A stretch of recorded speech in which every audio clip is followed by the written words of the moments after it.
Thank you very much, Ian. Thank you for inviting me here. It's really a great pleasure. For me, driven by quality, it's our most important value at vente privee. And people always say, but you're selling discounted products, so why do you care about quality? Usually, discounted product, you can find that in bin at $10. So yeah, but our solution is to find, it's a B2B website, vente privee. Actually, we're offering a solution for brands, an industrial solution to sell huge amounts of leftovers, because all brands now have structural overstock. And what is a brand? It's producing a good for $4 in China and sell it at 400 Avenue Montaigne. So it's just about the quality and the brand. It's not bullshit, it's just marketing. It's the image. So for us, quality is the only way to ensure that brands will give us the stock. And also, I don't know if any one of you have been on vente privee lately. No? Oh, 2 hands. Okay. The first page is a login and a password page. Why? A lot of people say, oh, because it's a private club. It's not a private club. It's just the only way that we found so the search engine cannot index the content. It's the only way that we found so we can say to the brand, we're going to control the event we're going to do online. We know when it's going to start, we know when it's going to end, and then it's going to disappear from the internet. And actually, brands' first e-commerce experience has been done through vente privee. And you have the word innovation. So quality, it's a fantastic value because quality will lead to orders, which leads to satisfaction, and satisfaction will be retention order, repeating orders. But the problem with repeating orders, it's volumes. And when you have a lot of volumes, a lot of people say it's good problems, but it's been my problem for 12 years. How can I ensure quality with volumes? How? I can do that by increasing the costs, but my margin will go down. And if I'm not profitable, I'm not independent anymore. So let's have a look to some figures just to understand what I'm saying. In 12 years, we went from 0 to 1.3 billion euro in turnover. 22 annual growth from last year. And one of the most amazing things for us is when we started our mobile apps 4 years ago, I really thought it was going to be something like 5%. And now it's 37%. So Apple is my best friend. I have them on the phone all the time. So every time we have a new release, we call them, are you sure you're okay with it? So that's the thing, but we didn't know about it, and for us, it's really, really, really important. So you can imagine that 0 to 1.3 billion, it's a huge growth, so huge volumes, so huge risks on profitability. Because if you want to go fast, yeah, you have to pay attention to your costs. Otherwise, you go to private equity firm, usually American firm. They give you a lot of money, but short-term results. And we don't like to be dependent. We like to have time to do the thing the right way. So if you want to do quality, if you want to be profitable, you need to have time and not being dependent. 1,800 people, 400 were hired in 2012. Some of them were fired too, so it's not just 500 in 1 year.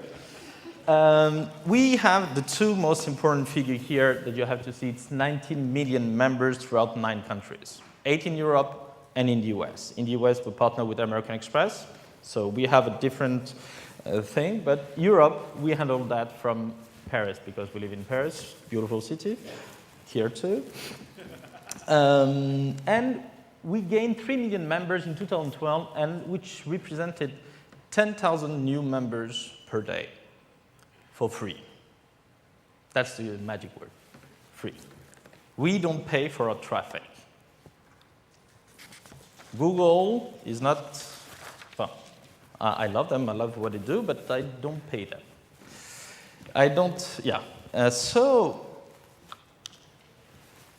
that's the figures that we have now in terms of traffic. 10,000 new members every day, but every day we have 2.5 million unique visitors. It's like 30 Stade de France or Wembley Stadium every day. 2.5 million people entering, unique people entering the shop. It's complicated to understand what is 2.5 million people. But at the end of the day, we have, now the average is more 100,000 orders. So 2.5 million people coming, 100,000 orders. For me, it means that 2.4 million people are not buying. A lot of people say, yeah, it's a very good conversion rate. Yeah, but okay, but what are 2.4 million people they're coming. They go to the website every day and they don't buy. We understood something. It's, if you want people to buy more, the only thing is to add more products, put more things. Okay? They didn't buy because they didn't find what they were looking for, but they came because they wanted to find something. Of course, yeah, you can understand that when you ship 120,000 parcels, when you go into the warehouse, it's pretty impressive to see that every single box is actually a client. So quality is super important with volume. How can you ensure that every client will receive a box? And it's the most important moment. It's the fantasy will come true. When you open your box, I bought something online. I bought what? I bought a picture. You don't buy products online. You buy pictures, the idea of a product. And when you receive the goods, then you open the thing. And then, all right, the magical moment will arrive. Satisfied or not satisfied? Satisfied, maybe you have a chance to have a repeat order. If you're not satisfied, bye-bye, you're losing a customer. I don't know, just to remind you, we had a 22% growth rate of revenues, and you see that we had to put 40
took time to have that kind of natural traffic.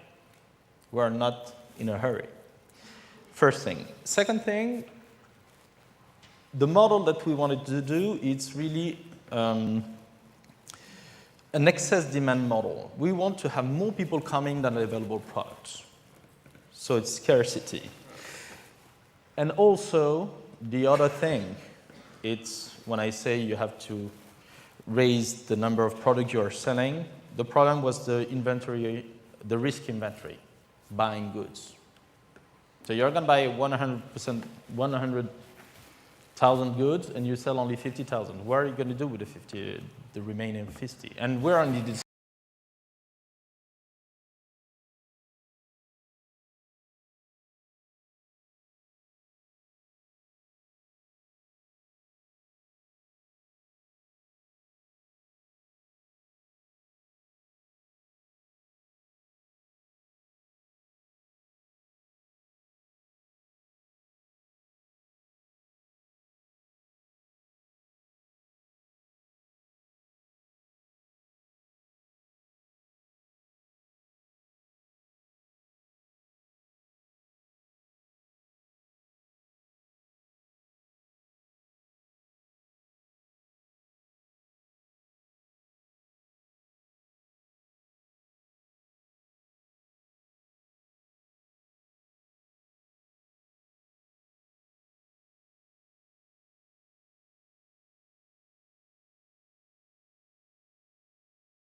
The figures that we can see in continental Europe.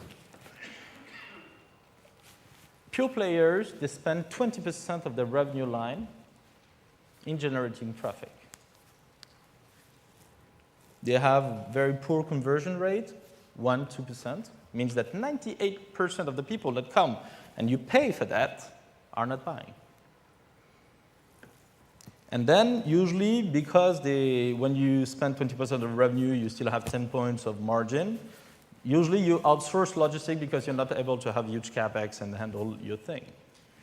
This, with in addition, the cost of inventory because you want to deliver things in 24 hours. This model cannot be profitable, never. It's impossible. You have to change something. Either you don't pay 20%. Some here say, oh, it costs me only 5%. Good for you. I know people, it costs them 60% when they start. So it's a real thing. That kind of pure player model that we see a lot cannot work. There are some that are working, but this one cannot work. It's just temporary. It's because they are heavily financed, so they don't care about profit. But structurally, it's impossible to generate profit with that. That's, I think, the real, as a pure player, I'm saying that, but after 15 years of real e-commerce, it represents only 5% of retail. It means that human people still have legs, they still enter into shop. They like to touch product, they like to smell product, they like to have experience. And it also means that pure player failed. So the projection will be that e-commerce will represent 20% of retail, but who will go from 5 to 20? Retailers, brands that exist in the real world, people that can definitely propose a great experience. If you take my wife, for example, she loves to buy online. Why? For one very simple reason. She doesn't like to get naked in a store. She likes to dress everything at home. But her dream is what?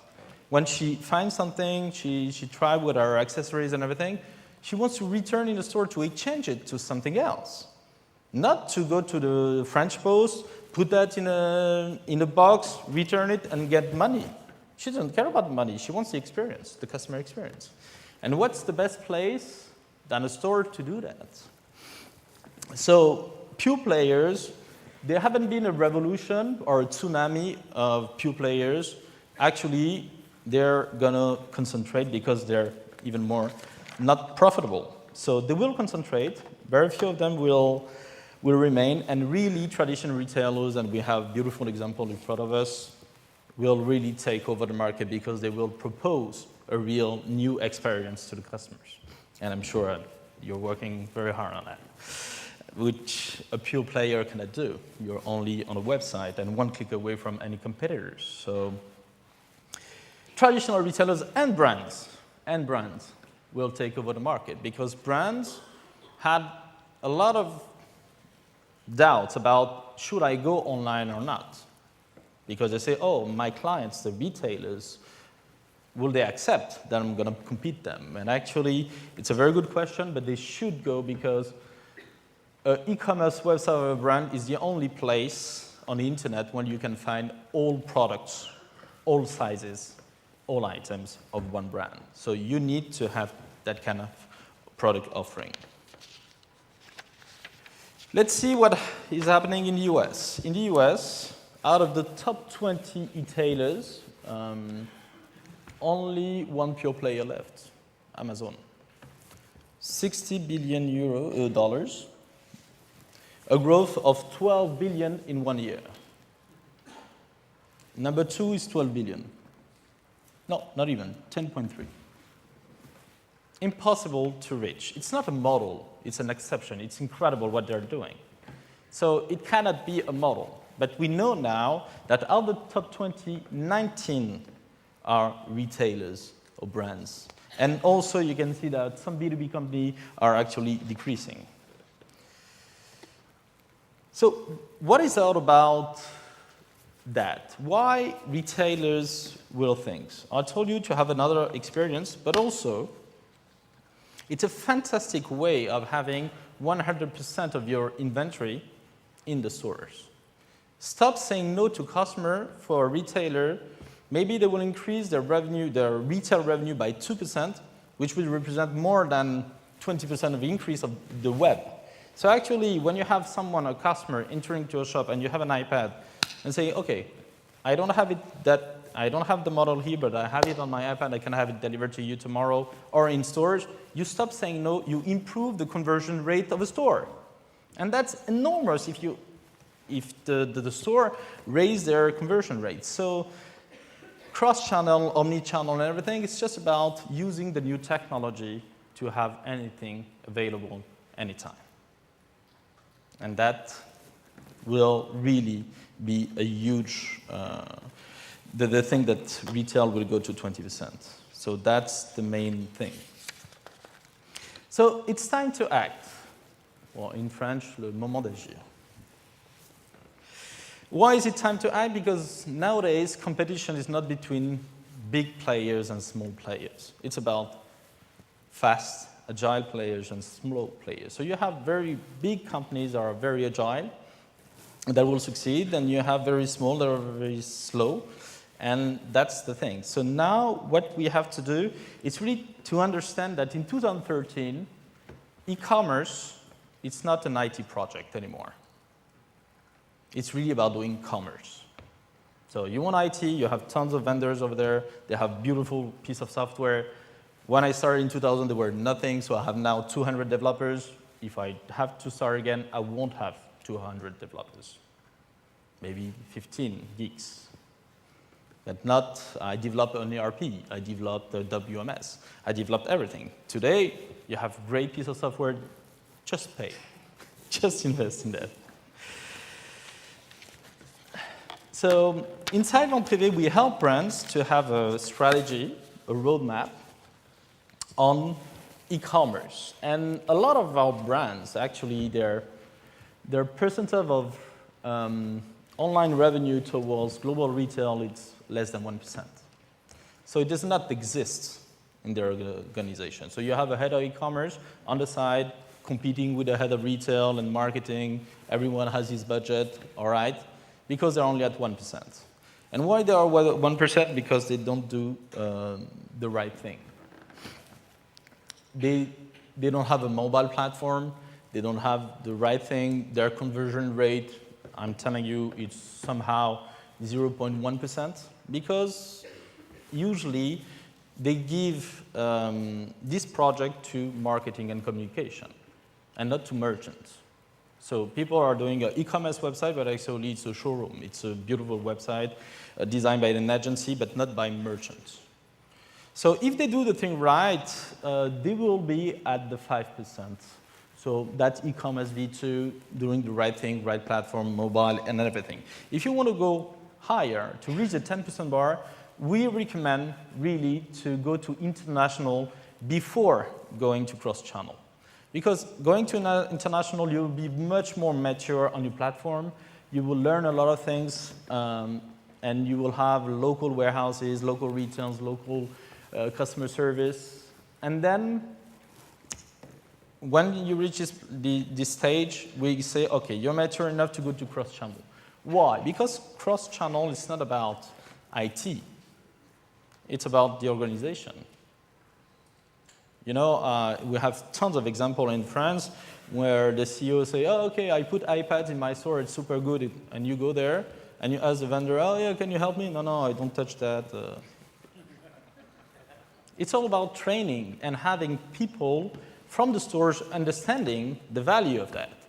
And now what the new things that we're seeing now in the US, they don't have two separate P&Ls. They have only one. They say, okay, you get delivered to your place at home. The local boutique will take the revenues. Because maybe you want to do a return there and everything. So the CEO does not make any much more difference. So the head of the boutique will understand that it's his e-commerce can generate revenue for him. So it's all about having the top executive, the board, understanding the value of e-commerce. E-commerce is just digitalizing your catalog, making it available anywhere, anytime, especially in your stores. So you have to really have retail and marketing, traditional ones, entering into the stage. And usually the problem is not from the head of marketing, it's the CEO or the board that don't understand that. And I understand because when it's only 1% of your revenue, you don't care. But when it represents 5%, now you say, okay, I need to change my strategy. So what about pure players about that? So what they simply have to do is increase volume, improve quality, and reduce variable costs. Easy. That's why they're going to concentrate a lot. And a lot of them are really looking into transforming the traffic that they have into marketplaces. They understood that they cannot buy any more things, so they are going to marketplace. But marketplace is a great place for a brand or for retail to sell a lot of product, but in a very short time. It's not a good long-term strategy, because who benefits from your product? The marketplace and not you. So let me just finish. We have 5 minutes. I'm not sure I'm going to take them, but in 5 minutes, yeah, that's a book from Tony Hsieh, the founders of Zappos. It was Delivering Happiness. Zappos will never be profitable, never, okay, because you have the right to return your goods 9 months after the buying, and they're going to write you a check. So, no. It's not profitable, but actually, they put the client in the center. They understood that there's a long-term value of a client. So sometimes you're going to lose money, sometimes you're going to win. It's a new way of understanding the business. Putting, as you said, master of the universe. It is. He is, because he's only one click away. Next thing is about how can we start to accept that only 1 or 2% of the people buy when they come to a website. So we need to be innovative to go to 5, 10% of online conversion. And it's possible. We're already at 5. Why? Because we invest a lot into digital imagery. We invest a lot into the product that we display. It's very simple. If you put only one product, you know, I have a brand, luxury brand, they had a 21,000 euro vase on their website. And I say, okay, can you explain me, sir, why do you have only one picture of the vase? Say, I didn't have enough money to shoot. I put all the money in the IT. Say, okay, but do you think that even a Russian will come and buy the 21,000 euro vase with one picture? It's impossible. Put a video, put something.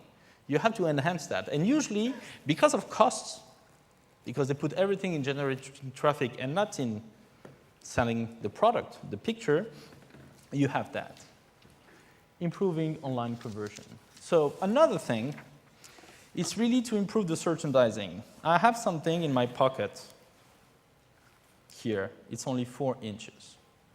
On my desk, I have a beautiful 27-inch computer. But I spend 90% of my time on my iPhone. Thanks for Apple. So. The problem is when you have a huge catalog, how do you display everything on 5 lines? We need huge piece of software using the big data to understand, to recommend to people, okay, this is what you're going to do. Because I'm not going to scroll for 10 minutes. If I have a 27-inch, I can see 200 products at the same time. But on iPhone, it's 5x5 or 3x3. So we need very intelligent pieces of software to propose what I want. That's, I think, we're going to have a lot of things. In terms of merchandising, I already talked about improving the pictures and everything, but also recommend size. Now, there are a great piece of software that can help you choose your size. And actually, it's so accurate that it's better than if you try.